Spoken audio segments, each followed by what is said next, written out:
Honolulu Bears entered an arrangement with Palama Settlement to use Castle Field. This is the football field.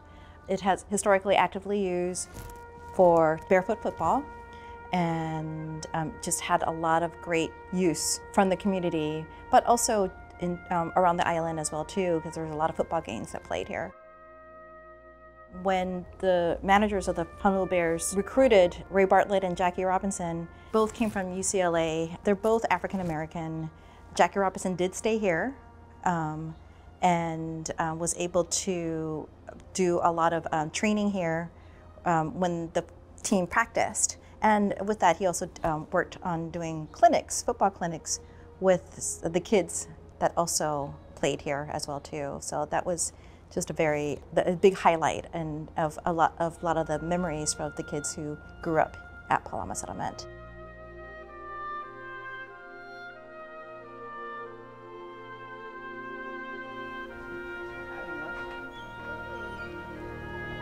What's up? We are here today to learn more about Palama Settlement and learn a brief history about Jackie Robinson and his brief time over here when he played for the Honolulu Bears in 1941, I believe. So what is this here that you have? This is the program that I told you guys about. This is the University of Hawaii versus the Honolulu Bears that featured Jackie Robinson on the Honolulu Bears. This is a great piece of history that you have here. Yeah, so the origin of the program and how we got it, we were blessed with the opportunity to go to the Big Island for this event called the Aloha Shirt Festival. One of the vendors that we met, he invited us to his shop. It was a vintage shop. You know, I stumbled upon this glass case with a bunch of, papers and documents. I just looked at it and it was like something having to do with, sports. And I just remember that name Honolulu Bears, it rang a bell to me. I was like, oh, there's some significance to it. Well, what's special about the program, it has one circle or just one note by whoever owned the program, and it said colored athlete, and it underlines Jack Robinson.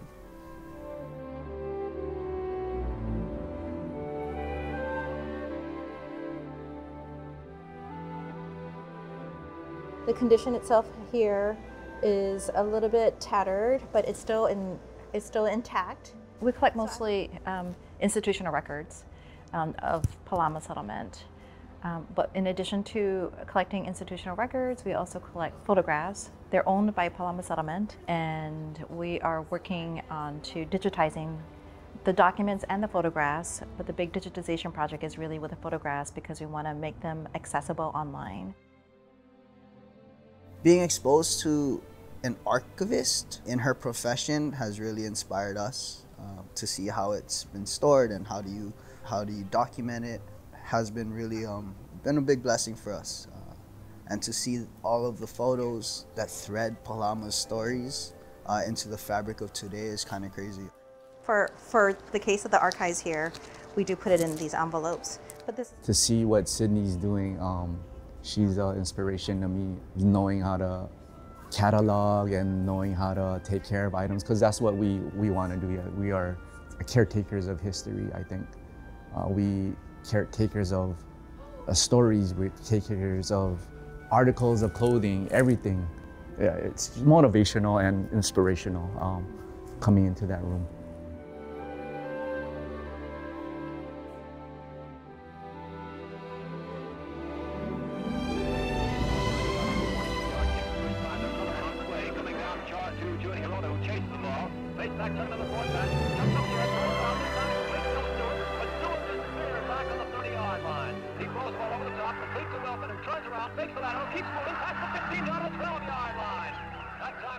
He stayed at Palama Settlement, and what's so significant about it for me is, I grew up in Kalihi. You know, we are sitting here in a very high, densely populated neighborhood that have been historically underserved, that are economically disadvantaged more than the other neighborhoods in Hawaii, and to have these inspiration from athletes is just great to have people who can inspire the next generation. Just being able to know the significance or just have that in the background of where you grew up, like you know, it's just mind-blowing and just like inspirational that to have somebody of that stature to be here, and that was a big impact.